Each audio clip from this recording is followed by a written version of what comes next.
இன்றைக்கி நம்ம பார்க்க போகிற படம் எ லெஜண்ட். இந்த படத்துக்கு ரிவ்யூ பண்ணுறதுக்கு முன்னாடியே எ மித் அப்படின்னு ஒரு படம் ஒன்று 2005 ஜாக்கி சான் நடித்தது. அந்த படத்தினுடைய கதை அப்படிங்கிறது வந்து நிகழ்காலமும் கடந்த காலமும் இதை பற்றி சொல்லியிருப்பாங்க. இந்த படத்தில் மல்லிகா ஷராவத்தும் நடிச்சிருந்திருப்பாங்க. இந்த கதையில் இந்தியாவுக்குள்ளார வந்துட்டு வெளியில் போகிற மாதிரியான வேலையெல்லாமே இருக்கும். ஸோ இன்றைக்கி நாம் இப்போ பார்க்க போகிற இந்த லெஜண்ட் படமும் மித்தினுடைய தொடர்ச்சி தான். ஸ்டான்லி டாங் மித்தினுடைய இயக்குனர் தான் இந்த லெஜண்ட் படத்தினுடைய இயக்குனரும். இந்த படத்தினுடைய கதையும் நிகழ்காலமும் கடந்த காலமும் தான்.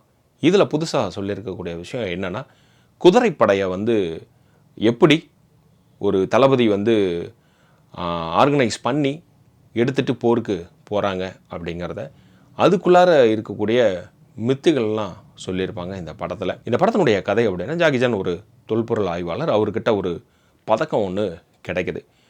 அதை எடுத்துகிட்டு போய் இன்னொரு குரூப்புக்கிட்ட காட்டுறப்ப, இது வந்து இந்த காலகட்டத்தில் இவங்க இதை அணிஞ்சிருக்காங்க அப்படிங்கிற மாதிரி சொல்லுவாங்க. இது கையில் வச்சுருந்தா உயிருக்கான இழப்பு அப்படிங்கிறது ஏற்படாது அப்படிங்கிற ஒரு மித்து ஒன்று இருக்குது. இது கையில் கிடைச்ச பிறகு ஜாக்கி சானுக்கு வந்து அவருடைய பழைய காலம் ஞாபகத்தில் வந்துக்கிட்டே இருக்குது. இவர் ஒரு தளபதியாகவும் அவருடைய கூட நண்பர் ஒருத்தர் தளபதியாகவும் ஒரு குதிரைகளை சேகரிக்கிறதுக்காக போகிறாங்க. அப்போது ஒரு பெண்ணை வந்து ஒரு படையை துரத்திட்டு வருது. அந்த பெண்ணை காப்பாற்றுறாங்க. அந்த பெண் வந்து ஜாக்கி சான் மேலே காதல் வயப்படுறாங்க. அந்த பெண்ணுடைய அப்பா கொல்லப்பட்டு அம்மா வந்து கைதியாக அடைச்சி வச்சுருக்கிறாங்க.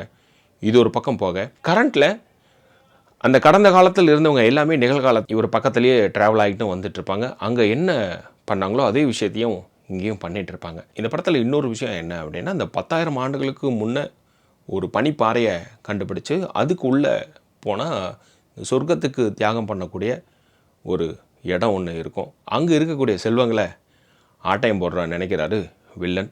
இதை எப்படி தடுத்து நிறுத்துகிறார் ஜாக்கி சான் அப்படிங்கிறது தான் எண்டு. இந்த படம் தமிழ் டப்பிங்கில் விஜயபுரி வீரன் அப்படின்னு ரிலீஸ் ஆகியிருக்கு. இந்த படம் நம்ம போய் பார்க்குறதுக்கு முக்கிய காரணமே ஜாக்கி சான் தான். அவருடைய எவர் நெவர் ஃபைட் தான்.